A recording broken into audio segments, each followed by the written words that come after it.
بسم اللہ الرحمن الرحیم۔ ایک دن بغداد کے بڑے بازار میں ایک فقیر نان بائی کی دکان کے سامنے سے گزر رہا تھا۔ اس نے انواع و اقسام کے کھانے چولہوں پر چڑھا رکھے تھے جس سے بھاپ نکل رہی تھی۔ ان کھانوں کی خوشبو ان کی لذت کا پتہ دے رہی تھی اور ارد گرد گزرنے والوں کو اپنی طرف متوجہ کر رہی تھی۔ بیچارے فقیر کا بھی دل للچایا، لیکن غریب کی گرہ میں مال کہاں تھا جو ان کھانوں کی لذت خرید سکتا، مگر وہاں سے ہٹنے کو بھی اس کا دل نہیں چاہتا تھا۔ کھانوں کی خوشبو اس کی بھوک بڑھا رہی تھی۔ بالآخر اس نے اپنے تھیلے میں سے ایک سوکھی روٹی نکالی اور کھانے کی دیگ کی بھاپ سے اسے نرم کر کے کھانے لگا جس میں کھانے کی خوشبو بسی ہوئی تھی۔ نان بائی چپ چاپ یہ تماشا دیکھتا رہا۔ جب فقیر کی روٹی ختم ہو گئی اور وہ چلنے لگا تو نان بائی نے اس کا راستہ روک لیا۔ کیوں وہ مسٹنڈے، کہاں بھاگا جاتا ہے؟ لا میرے پیسے نکال۔ فقیر نے حق دق ہو کر پوچھا، کون سے پیسے؟ اس نے لفظ چبا کر اگلے، اچھا کون سے پیسے؟ ابھی جو تو نے میرے کھانے کی بھاپ کے ساتھ روٹی کھائی ہے، کیا وہ تیرے باپ کی تھی؟ اس کی قیمت کون چکائے گا؟ فقیر نے پریشان ہو کر کہا، عجیب انسان ہو تم۔ وہ بھاپ تو اڑ کر ہوا میں شامل ہو رہی تھی۔ اگر میں نے اس کے ساتھ روٹی کھا کر خود کو بہلانے کی کوشش کی ہے تو اس میں تیرا کیا چلا گیا ہے جس کی میں قیمت ادا کروں؟ بس اب ادھر ادھر کی باتیں مت کر، میں تیری جان ہرگز نہیں چھوڑوں گا، میں اپنا مال وصول کر کے رہوں گا۔ فقیر بیچارہ پریشان ہو گیا کہ اس ہٹے کٹے نان بائی سے کس طرح جان چھڑائے۔ ان کی تکرار بڑھتی جا رہی تھی کہ بہلول ادھر سے گزرا اور ان کے قریب رک کر ان کی باتیں سننے لگا۔ فقیر نے اسے اپنا ہمدرد سمجھ کر ساری بات سنائی تو وہ نان بائی سے بولا، بھائی یہ تو بتاؤ کہ کیا اس غریب آدمی نے تمہارا کھانا کھایا ہے؟ نان بائی نے بتایا، نہیں کھانا تو نہیں کھایا، مگر میرے کھانے کی بھاپ سے فائدہ تو اٹھایا ہے نا۔ میں نے اسی کی قیمت مانگی ہے، لیکن اس کی سمجھ میں یہ بات ہی نہیں آتی۔ بہلول نے سر ہلایا اور اپنی جیب سے مٹھی بھر سکے نکالے اور کہا، بالکل درست کہہ رہے ہو برادر، بالکل درست۔ وہ ایک ایک کر کے ان سکوں کو زمین پر گراتا جاتا اور کہتا جاتا، نان بائی یہ لے پیسوں کی آواز پکڑ لے، یہ لے اپنے کھانے کی بھاپ کی قیمت ان سکوں کی کھنک میں وصول کر لے، لے یہ سکوں کی آواز تیرے کھانے کی خوشبو کی قیمت ہے، اسے اپنے گلک میں ڈال لے۔ ارد گرد کھڑے ہوئے لوگ ہنس کر دوہرے ہو گئے۔ نان بائی اپنے خفت مٹانے کو بولا، یہ پیسے دینے کا کون سا طریقہ ہے؟ بہلول نے جواب دیا، اگر تو اپنے کھانے کی بھاپ اور خوشبو بیچے گا تو اس کی قیمت تجھے سکوں کی آواز کی صورت میں ہی ادا کی جائے گی۔ ایک مرتبہ خراسان کا ایک مشہور فقیہ بغداد آیا۔ ہارون کو بھی اس سے ملاقات کا اشتیاق ہوا۔ ہارون نے اسے اپنے دربار میں بلایا اور اس کی عزت افزائی کی۔ فقیہ اس عزت افزائی پر پھولے نہیں سما رہا تھا اور ہارون پر اپنی علم کی داغ بٹھانے کی کوشش کر رہا تھا کہ اچانک بہلول کہیں سے پھرتا پھراتا دربار میں آ نکلا۔ فقیہ نے بہلول کا معمولی لباس، بوسیدہ گدڑی اور دھول میں اٹی جوتیاں دیکھیں تو اس کی تحقیر کی، جس کے بعد اس فقیہ اور بہلول میں مناظرہ طے پایا۔ مناظرے کے مکمل حالات آپ ہماری اس ویڈیو میں جان سکتے ہیں، جس کا لنک ہم نے ڈسکرپشن میں دے دیا ہے۔ فقیہ جو ہارون رشید پر اپنے علم کی داغ بٹھانے کی کوشش کر رہا تھا، بہلول نے مناظرے کے دوران اس کے علم کی ساری داغ مٹی میں ملا دی۔ ناظرین، اس مناظرے کو ابھی چند دن نہیں گزرے تھے کہ ہارون نے بہلول کو طلب کیا۔ وہ اس کے محل میں پہنچا تو دیکھا کہ وہ شراب کے نشے میں مخمور دجلہ کے کنارے اپنے شاندار محل کے جھروکے میں بیٹھا شور مچاتی لہروں کا تماشا دیکھنے میں محو تھا۔ بہلول کو دیکھتے ہی وہ نشے کی ترنگ میں بولا، بہلول، اس روز تو نے اس بیچارے فقیہ کا ناطقہ بند کر دیا تھا، اتفاقاً تیرا داؤ لگ گیا تھا، مگر آج میں تجھے عاجز کر کے رہوں گا اور اس جھروکے سے میں تجھے دجلہ میں پھینکوا دوں گا اور تو اسی طرح دجلہ کے موجوں میں غوطہ کھائے گا جس طرح تیرے مومے میں چوہا شیرے میں اور سرکے کے مٹکے میں ڈبکیاں لگاتا رہا تھا۔ بہلول نے کہا، اور اگر میں نے معمہ بوجھ لیا تو؟ ہارون نے بڑی شان سے کہا، تو پھر 1000 اشرفی انعام میں ملے گی۔ بہلول بولا، جناب علی، مجھے اشرفیوں کی قطعاً کوئی ضرورت نہیں۔ ہاں، میری ایک اور شرط ہے، اگر وہ منظور ہو تو کوئی بات بھی ہے۔ ہارون نے حکم دیا، بیان کرو۔ بہلول نے اپنی شرط پیش کی، اگر میں نے معمے کا صحیح جواب دیا تو اس کے بدلے میں 100 قیدیوں کو رہا کرنا ہوگا، مگر وہ جن کے نام میں بتاؤں گا۔ ہارون ہنسا اور بولا، یہ بات تو بات کی ہے، مگر مجھے منظور ہے۔ پہلے تم معمہ تو بوجھ لو، دیکھو تمہیں گوتے دلانے کے لیے دجلہ کی موجیں کتنی بے قرار ہیں۔ بہلول نے کڑے لہجے میں کہا، موجوں کی بے قراری کی زبان تو وہی سمجھ سکتے ہیں جو دریاؤں کا رخ موڑ دینے کی طاقت رکھتے ہیں۔ آپ اپنا معمہ پوچھیے۔ ہارون بولا، تو سنو، اگر کسی شخص کے پاس ایک بکری، ایک بھیڑیا اور گھاس کا گٹھا ہے اور وہ چاہتا ہے کہ دریا پار کر لے، تو اسے کیا طریقہ اختیار کرنا چاہیے کہ نہ بکری گھاس کو کھائے اور نہ بھیڑیا بکری کو؟ بہلول نے ایک لمحہ نہیں سوچا اور برجستہ کہا، اس شخص کو چاہیے کہ بھیڑیے اور گھاس کو کنارے پر چھوڑے اور بکری کو دریا کے پار لے آئے، پھر وہ واپس آ کر گھاس لے جائے اور گھاس کو تو اس کنارے پر چھوڑ دے لیکن بکری کو واپس لے آئے۔ اب بکری کو تو اس کنارے پر چھوڑ دے لیکن بھیڑیے کو پار لے جائے، واپس آ کر وہ بکری کو لے جا سکتا ہے۔ اس طرح نہ بکری گھاس کھائے گی نہ بھیڑیا بکری کو کھا سکے گا۔ ہارون حیران ہوا، بہت خوب بہلول، آج تو ستارے تمہارے حق میں تھے۔ بہلول نے جرأت سے کہا، ستارے نہ حق کچھ بھی نہیں کرتے کیونکہ وہ تو حق کو پہچانتے ہیں۔ اب عالی جاہ بھی میرے حق کو پہچانے اور اپنا وعدہ پورا کریں۔ ہارون نے فراخ دلی سے کہا، درست، مجھے اپنا وعدہ یاد ہے۔ تم منشی کو ان قیدیوں کے نام لکھوا دو، وہ داروغہ زندان کو دے دے گا تاکہ ان قیدیوں کو رہا کر دے۔ بہلول نے ان اشخاص کے نام لکھوا دیے اور چلا گیا۔ ہارون کا نشہ اترا تو اس کے مقرب نے اسے وہ فہرست دکھائی جو بہلول نے لکھوائی تھی اور بولا، حضور نے بہلول کے ساتھ کچھ زیادہ ہی فیاضی کا برتاؤ کیا ہے۔ اگر آپ اس فہرست کو ایک مرتبہ ملاحظہ فرما لیں تو بہت مناسب ہوگا۔ ہارون نے فہرست دیکھی تو ہوش میں آ گیا اور بولا، او بہلول، تو کیسا غضب کا شریر اور فسادی ہے۔ یہ سب ان لوگوں کے نام ہیں جنہیں بغاوت کے جرم میں قید کیا گیا تھا۔ یہ لوگ موسیٰ بن جعفر علیہ السلام کے دوستدار ہیں اور خلافت ہاشمیوں کا حق سمجھتے ہیں۔ مقرب نے کہا، عالی جا، میں بھی اس فہرست کو دیکھ کر کھٹک گیا تھا، اس لیے میں نے یہی مناسب سمجھا کہ حضور اس پر ایک نگاہ ڈال لیں۔ یہ سب کے سب تو باغی ہیں۔ ہارون نے فکر مندی سے کہا، مگر ہم وعدہ کر چکے ہیں، ایسا نہ ہو کہ وہ دیوانہ ہمیں بدنام کرے۔ مقرب نے ہوشیاری سے کہا، اس میں پریشان ہونے کی ضرورت نہیں، حضور 10 آدمیوں کی رہائی کا حکم صادر فرمائیں جن کا جرم ذرا کم سنگین ہے، صفر ہم ساتھ خود بڑھا لیں گے۔ ہارون مسکرایا اور بولا، اس دیوانے کے ساتھ یہی ہونا چاہیے۔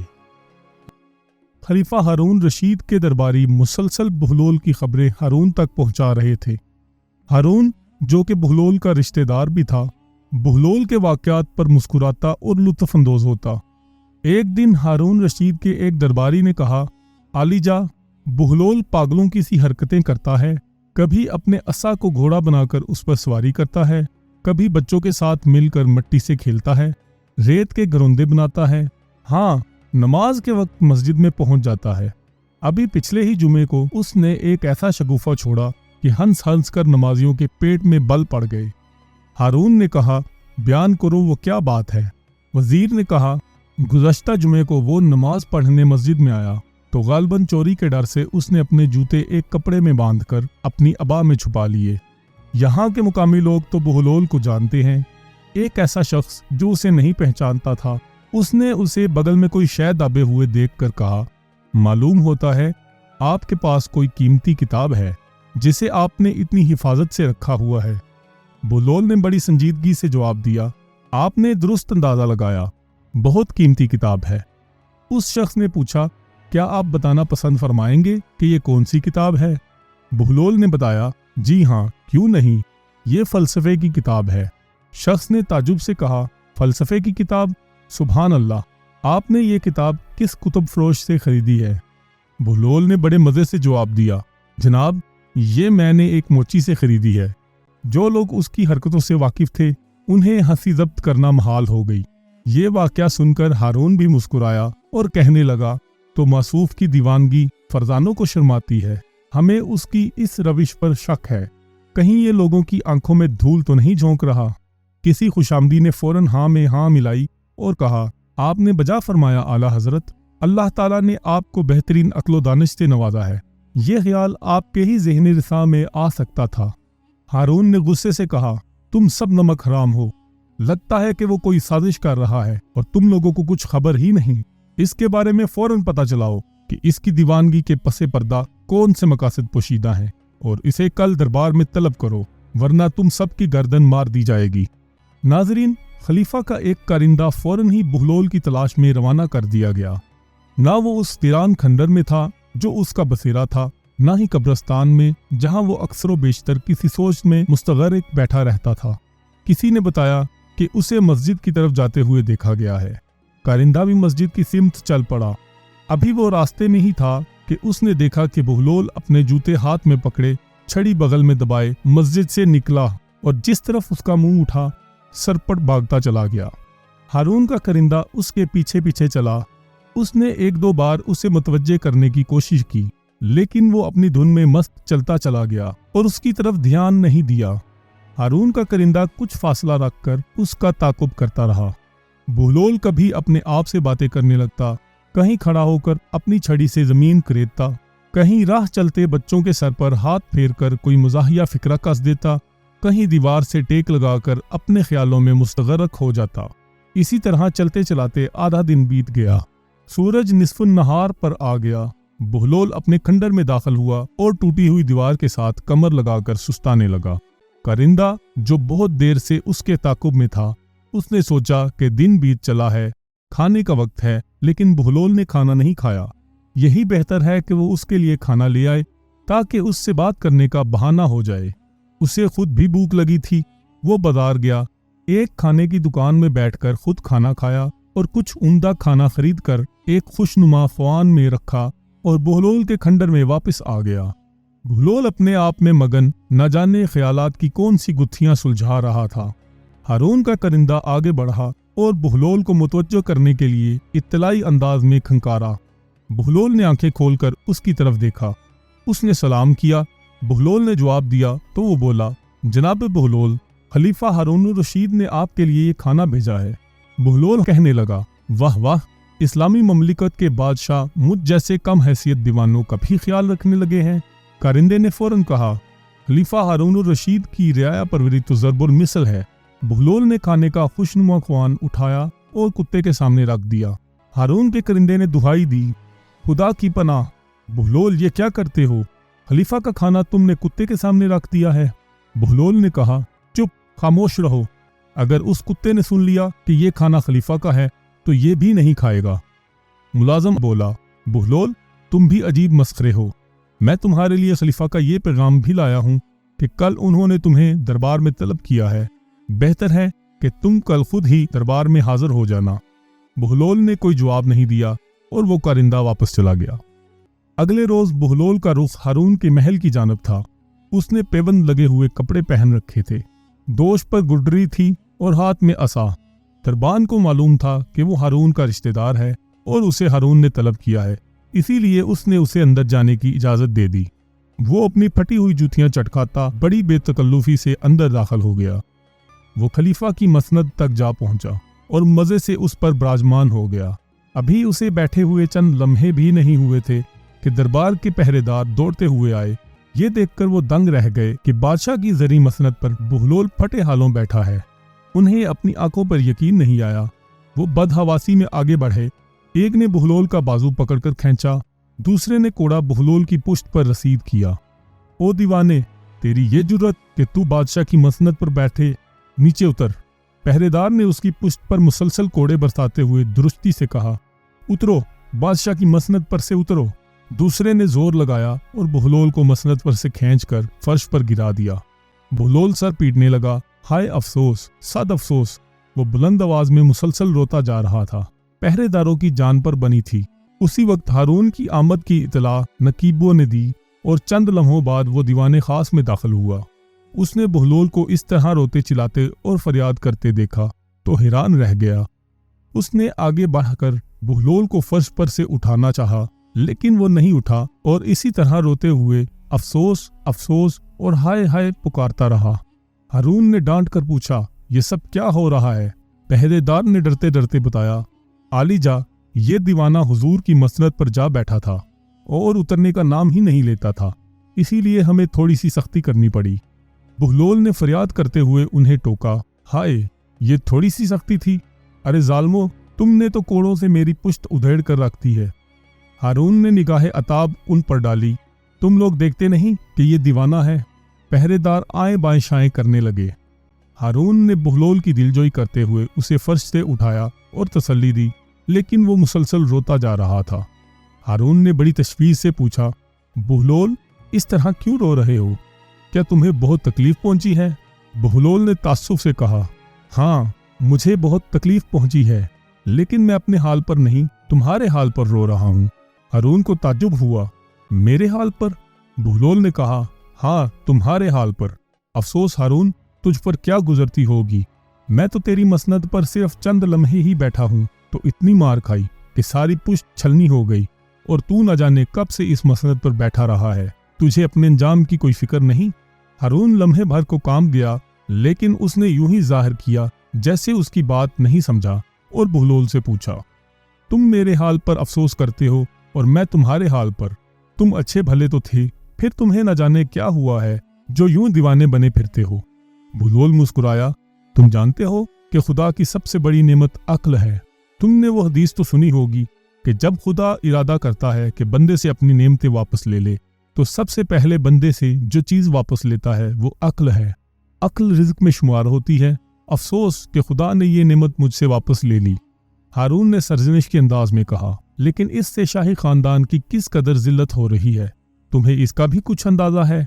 سب جانتے ہیں کہ تم میرے رشتہ دار ہو، اور تم ہو کہ اس خلیے میں جگہ جگہ گھومتے پھرتے ہو، کچھ نہیں تو میرے منصب اور مرتبے کا ہی خیال کرو۔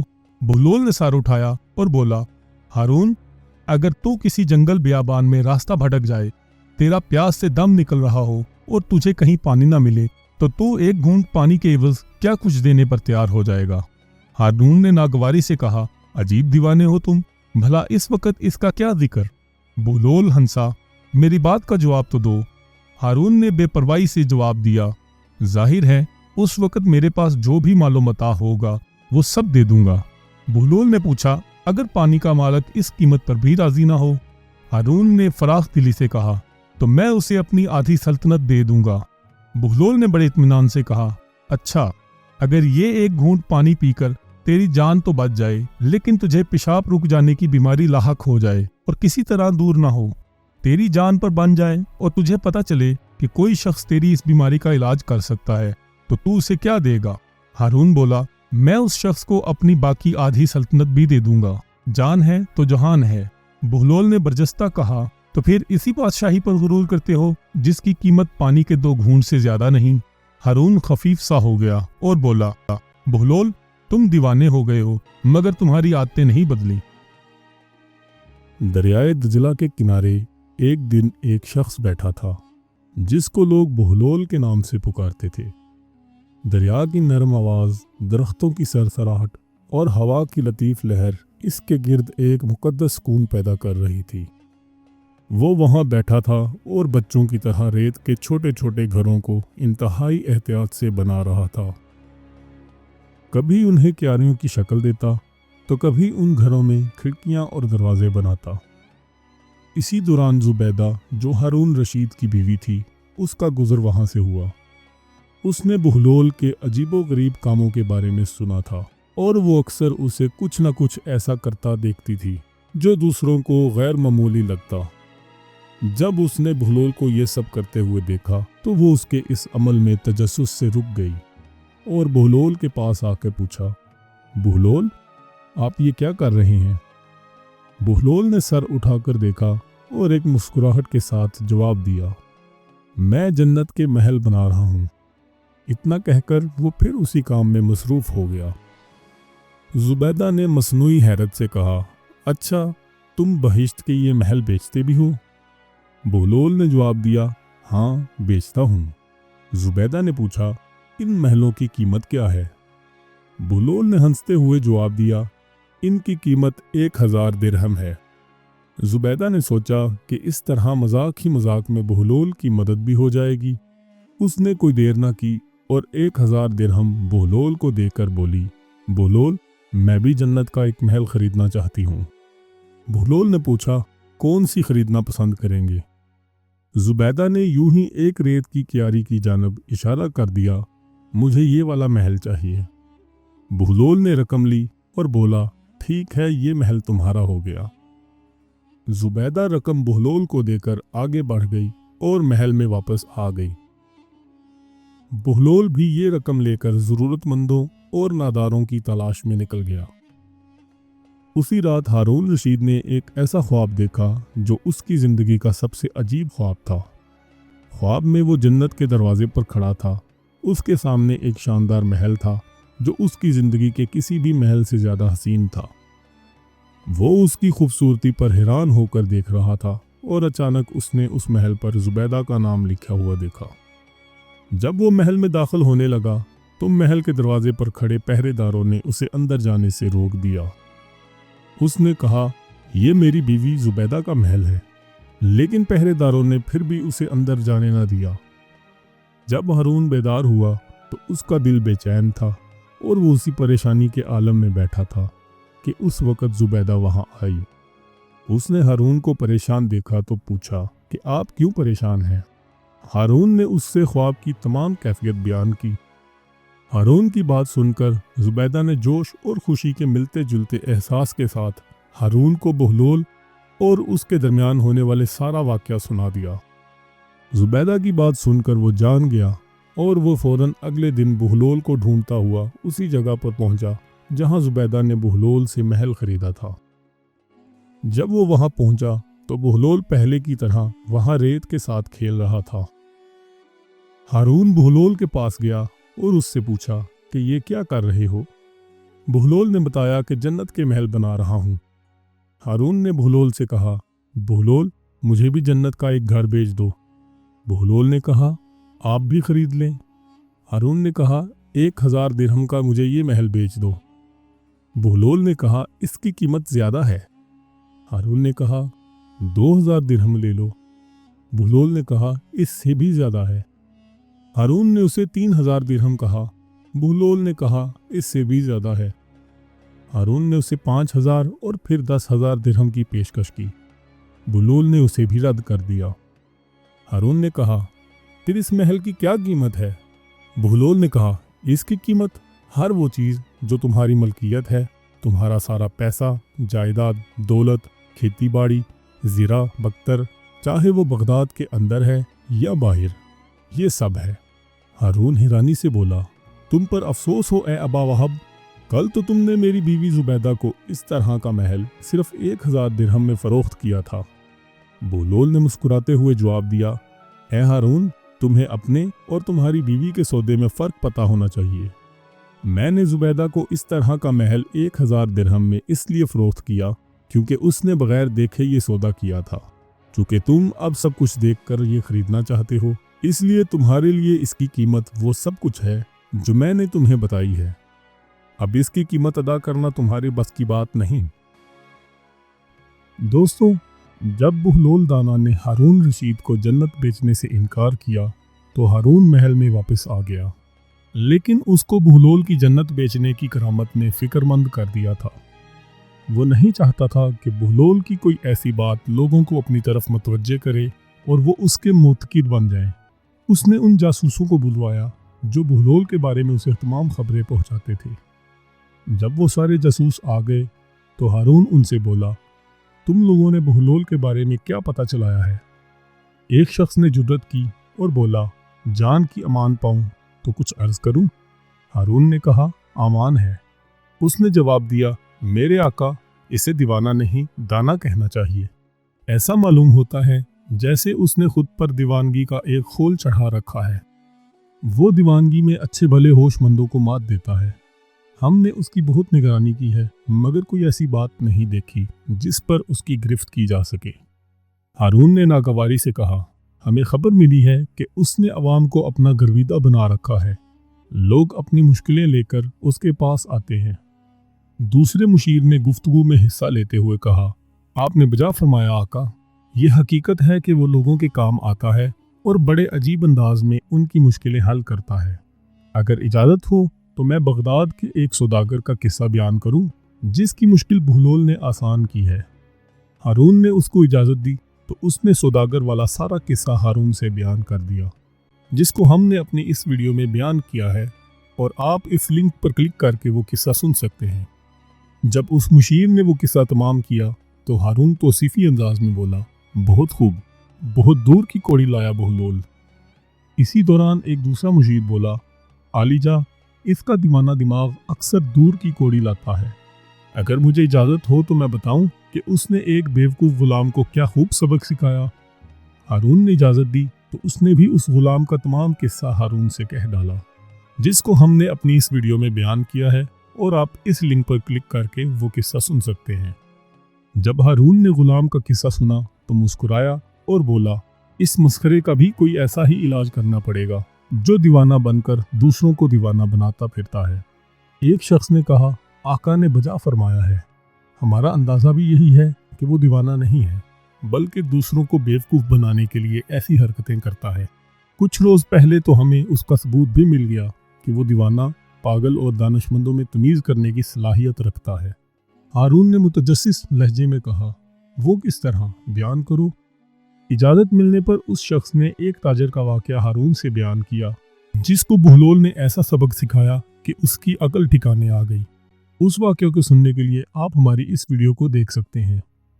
قصہ تمام ہونے پر ہارون محظوظ ہوا اور بولا، یہ تو ہوش مند دیوانہ ہے، اس کا کوئی بندوبست کرنا ہی پڑے گا۔ وزیر نے اظہار خیال کیا، آپ کا فرمانا بجا ہے، لیکن حضور، اس کی اس دیوانگی نے اسے عوام سے بہت قریب کر دیا ہے۔ یہ مفت میں ان کی مشکلیں حل کرتا ہے، ہر غریب کے ساتھ اٹھ کر چل پڑتا ہے، اس پر ذرا احتیاط سے ہاتھ ڈالنا ہوگا۔ ہارون نے پوچھا، تو پھر تم ہی بتاؤ کہ اس پر کون سی فرد جرم عائد کی جائے کہ عوام میں کوئی رد عمل نہ ہو۔ اتنا کہنا تھا کہ ایک مشیر نے محتاط لہجے میں کہا، جان کے مان پاؤں تو ایک تجویز پیش کروں۔ ہارون نے شاہانہ نخوت سے کہا، آمان ہے۔ اس نے بتایا، اس پر الزام لگایا جا سکتا ہے کہ وہ انبیاء سلف کی توہین کرتا ہے، اس لیے اسلام سے خارج ہے اور واجب القتل ہے۔ ہارون نے روبے شاہی سے کہا، کوئی ثبوت ہے؟ مشیر بولا، اس کا ثبوت بھی موجود ہے اور گواہ بھی۔ ہارون نے تحکمانہ شان سے کہا، بیان کرو۔